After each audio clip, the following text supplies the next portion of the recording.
Hello. We're going to go through section 4.4 now. Um, it's indeterminate forms and L'Hopital's rule. Okay? L'Hopital's rule is a very straightforward rule to do, and it's a rule to help us evaluate limits. Limits that have a specific form, indeterminate forms, and we'll talk about what an indeterminate form is right now. Okay, now, if you realize the pattern of the sections that we have been talking about, it's all about finding mins and matches and sketching curves and stuff. Now, L'Hopital's rule can help us sketch curves because we could find limits as they go to certain values, whether it be a whole or we're doing a limit as it goes to infinity. We could find horizontal asymptotes and whatnot. So it's just a useful tool to have. Now, there's indeterminate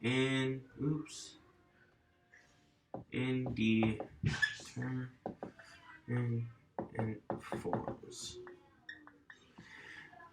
Now, indeterminate forms, this is an A right there, indeterminate forms. Now, we have two of them.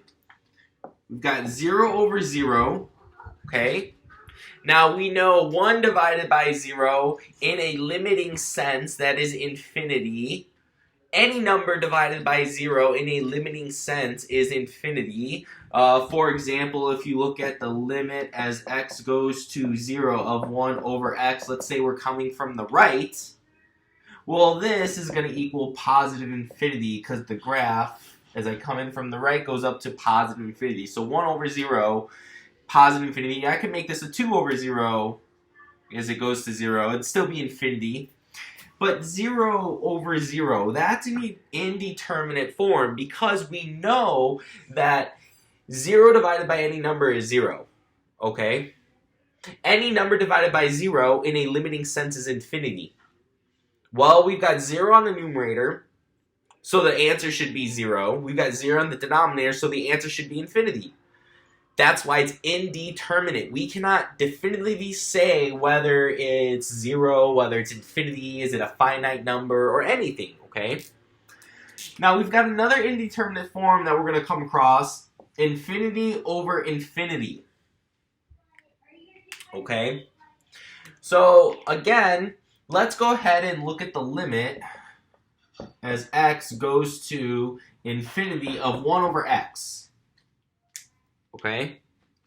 As x goes to infinity, this is 1 over infinity.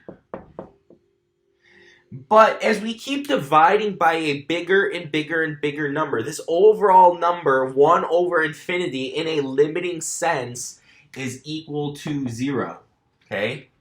So we've got 0 on the bottom. Like if this was any old number up here, 1 divided by infinity, 2 divided by infinity, pi divided by infinity, it should be equal to 0. But now, on the other hand, if we were to do something like this, x over 1, well, we just plug infinity into there. Infinity divided by 1 is infinity.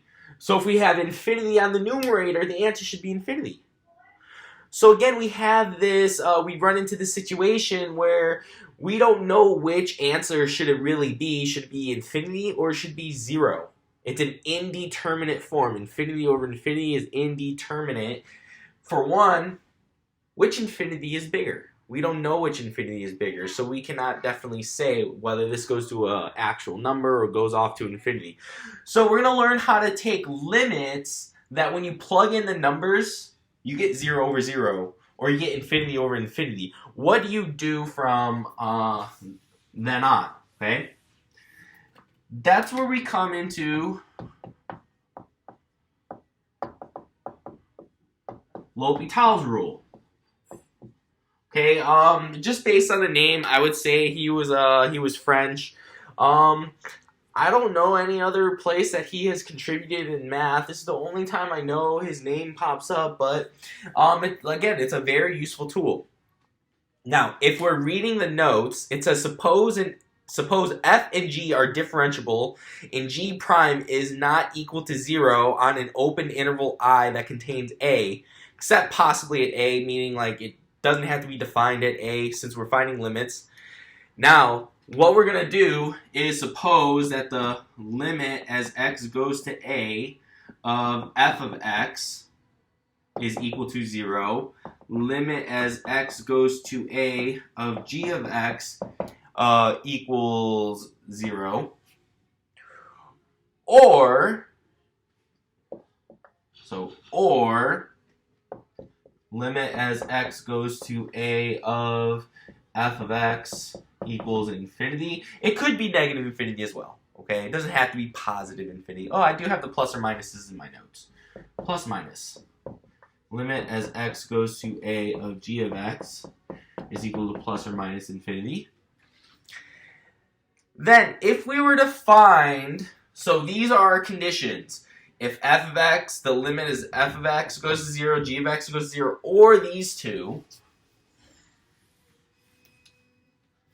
and we have the limit as x goes to a of f of x over g of x, this is the first case where it's 0 over 0, or the limit as x goes to a of f of x over g of x equals infinity over infinity.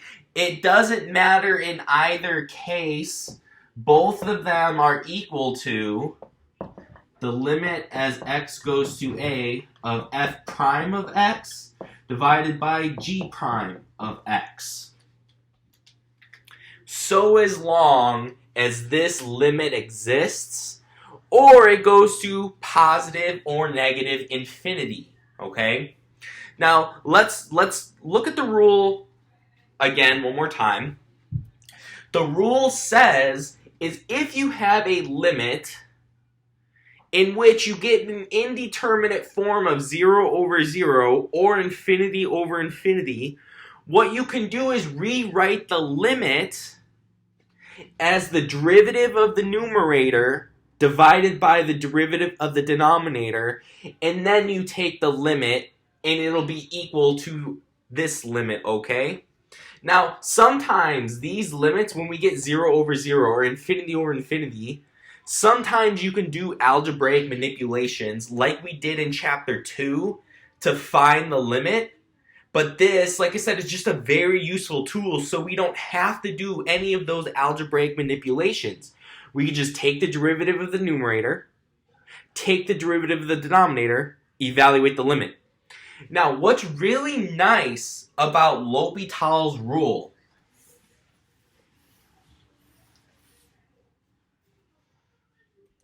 is that if limit as x goes to a of f prime of x divided by g prime of x.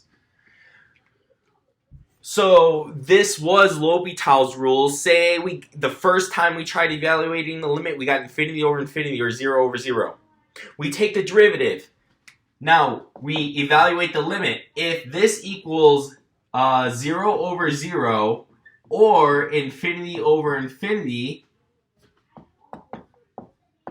apply L'Hopital's rule again. That's what's so nice about this rule. What you can do is you can keep applying the rule. Oops, not enough. G prime of x. You can keep applying the rule over and over and over.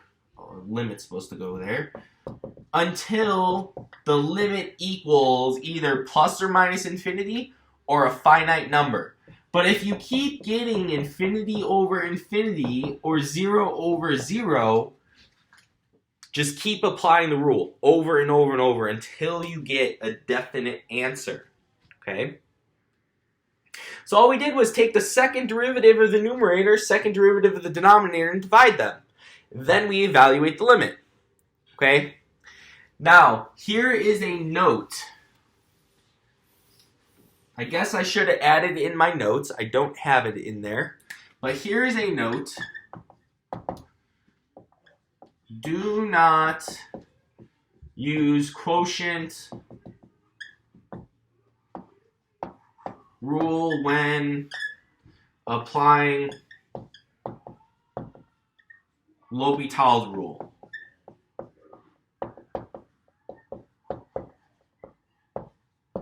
So when you're finding the derivatives, you got f over g. You do not apply the quotient rule to that f over g. You just take the derivative of the numerator and divide it by the derivative of the denominator. That is it. Okay? This is very important. Tutoring kids in calculus, I've seen that mistake in the past where they apply the quotient rule on a L'Hopital's problem when they're just making it harder for them. They just need to take derivative of the numerator, derivative of the denominator. Okay, so let's go ahead and do some examples. Let's see, this one is limit as x goes to 3 of x minus 3 over x squared minus 9. Now, if you recall, this is just going to be a little bit of a review. If you recall back to chapter 2, what we could have done, limit as x goes to 3 of x minus 3, we could have factored the bottom, and we would see the x minus 3's cancel. Limit as x goes to 3, 1 over x plus 3. We plug 3 into here, 3 plus 3 is 6. We get 1/6, okay? This is how we would solve the limit from chapter 2. But now that we have L'Hopital's rule, let's go ahead and find the limit that way. Now, we already know that should be equal to 1/6. But, first, you need to show that this turns out to be an indeterminate form. That's the first step. You have to show the first step to apply L'Hopital's rule.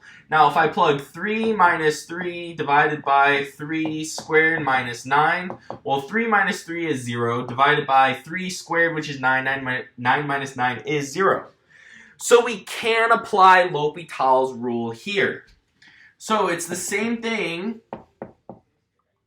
as if I were to take the derivative of the numerator. If you look, this is a linear function. This is a constant. The derivative of a constant is 0. And this is just x. The derivative of x is just 1. Now let's take the derivative of the denominator.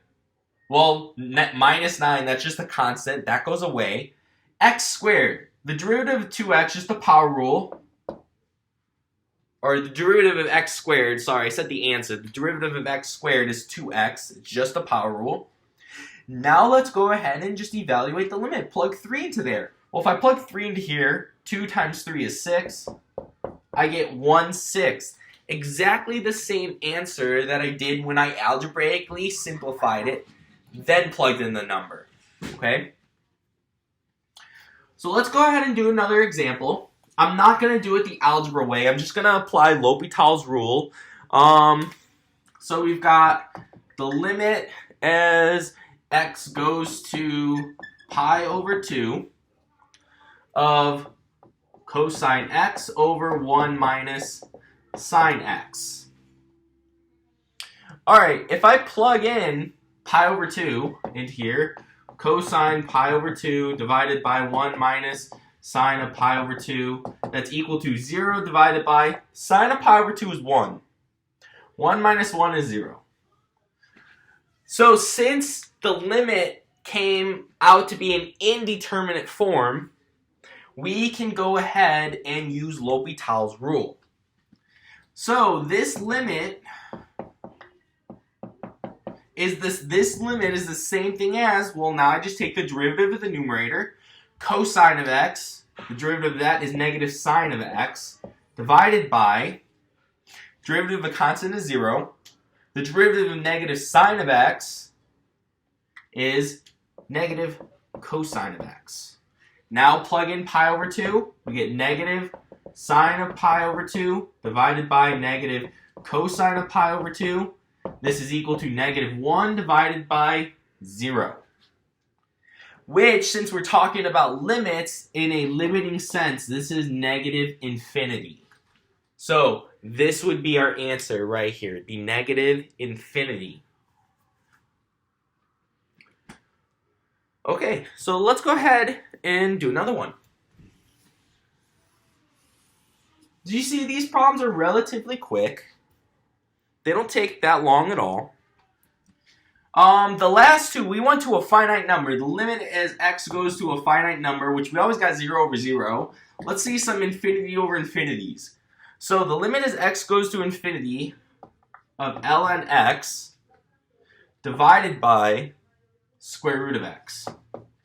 Well, if I plug in infinity, ln of infinity divided by square root of infinity, well, that's definitely infinity over infinity.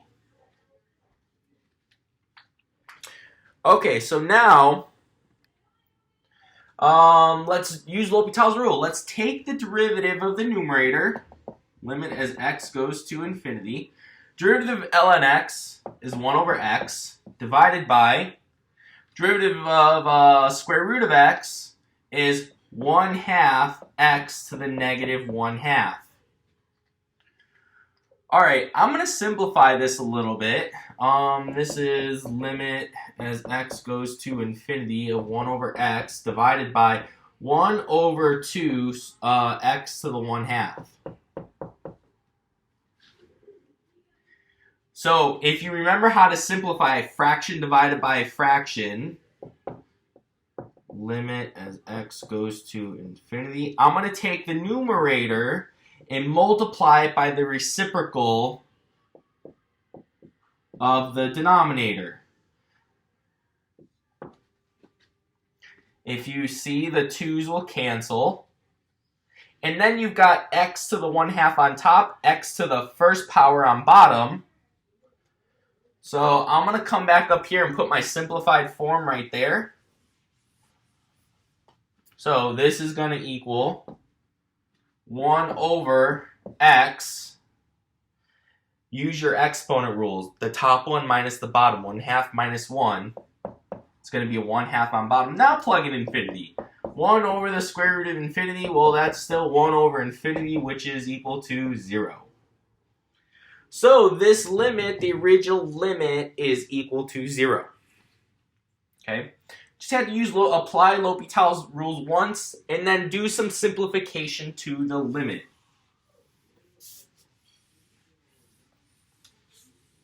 Yeah, you always want to simplify. If I would have plugged it in before simplifying, I would have got 0 over 0 again.